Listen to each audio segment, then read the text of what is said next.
They left the safety of the road and tramped out into the wilderness, lugging the heavy wooden chest between them. How their limbs must have ached as they carried it some 2 miles across the uneven landscape, for the box, while only a metre in length, was well built, densely filled, and sealed with a large silver spring lock. To move it any distance required at least 2 people, or a small cart, for crate and contents together weighed half as much as a person. But the value of the goods inside far exceeded the cost of a human being. A slave imported from Gaul, brought across the British Sea, Oceanus Britannicus, today the English Channel, and converted into cash on the markets of London, Londinium, might in those days cost 600 denarii, assuming he or she were fit, young, and either hard-working or good-looking. This was no small price, around twice an ordinary soldier's annual wages. But if it was a lot, it was also nothing at all for an elite citizen of the Roman Empire in the 5th century AD. Inside the oak box that creaked as they hiked across the gently sloping countryside was a fortune sufficient to pay for a whole houseful of slaves. The precious load inside the oaken case included nearly 600 gold coins, known as solidi. These jangled against 15,000 silver siliquae, and a couple of handfuls of random bronze pieces.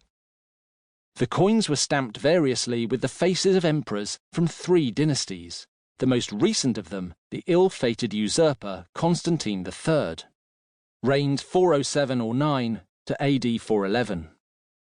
Nestled among the coins were even greater treasures, an assortment of gorgeous gold necklaces, rings, and fashionable body chains designed to cling to the curves of a slender young woman's body. Bangles etched with geometric patterns and lifelike hunting scenes. Tableware, including silver spoons and pepper pots in the shape of wild beasts, ancient heroes, and empresses. Elegant toilet utensils, including silver earwax scrapers and toothpicks made to look like long-necked ibises.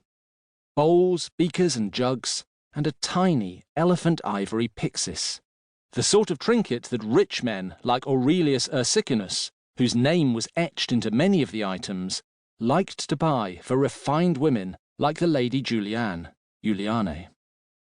A bespoke bracelet was personalized with a loving message spelled in tiny strips of beaten gold. Utere Felix, Domina Juliane. Use this happily, Lady Juliane. And 10 silver spoons advertised the family's devotion to the young but pervasive religion of the day. Each was stamped with the symbol known as the Chi-Rho, a monogram made up of the first 2 Greek letters in the word Christ. This would have been instantly familiar to fellow believers, Christians, who were part of a community of the faithful which stretched from Britain and Ireland, Hibernia, to North Africa and the Middle East. This hoard of coins, jewellery, and home furnishings was by no means the sum total of the family's valuables, for Aurelius and Juliane were members of the small, fabulously wealthy Christian elite of Britain, a villa set who lived in similar comfort and splendour to other elites right across Europe and the Mediterranean. But it was a significant nest egg all the same, and the family had taken some trouble in selecting what to include in it. That was only right, because this rich cash was effectively an insurance policy. The family had instructed that it be buried somewhere discreet for safekeeping, while they waited to see whether Britain's increasingly turbulent politics would tip over into governmental collapse, civil unrest, or something worse. Only time would tell what fate held for the province. In the meantime, the best place for an affluent clan's riches was underground. The bustle of the busy road, the route that joined the eastern town of Castor by Norwich, Venta Icenorum, with the London to Colchester, Camulodunum thoroughfare, had long receded into the distance, and the small group carrying the box found themselves alone and out of sight. They had walked far enough that the nearest town, Skål, was more than 2 miles away. Satisfied that they had found a good spot, they set the box down. They may have rested a while, perhaps even until nightfall. But soon enough, shovels hit the earth. The soil, a mixture of clay and sandy gravel, heaped up, and a shallow hole emerged. They did not need to dig far. There was no need to waste effort, for they would be only making work for themselves in the future.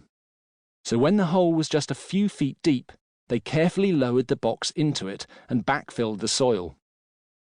As they did so, the stout oak case containing Aurelius's spoons and silverware, Juliane's delicately wrought jewellery, and many handfuls of coin disappeared, buried like grave goods, those prized possessions of the deceased, which had been laid to rest with their owners in half-remembered days of generations past. The diggers took note of the spot, then set off, relieved and unburdened, back towards the road. They would, they may have said to themselves, be back. When? It was hard to say, but surely, once the political storms battering Britain eased, and the barbarous invaders who attacked the eastern seaboard with wearying regularity were finally driven away, and the loyal soldiers returned from their wars in Gaul, Master Aurelius would send them back to dig up his valuable cargo. In AD 409 they did not know, and could not have begun to imagine, that Aurelius Ursicinus's treasure trove would in fact remain under the ground for nearly 1,600 years.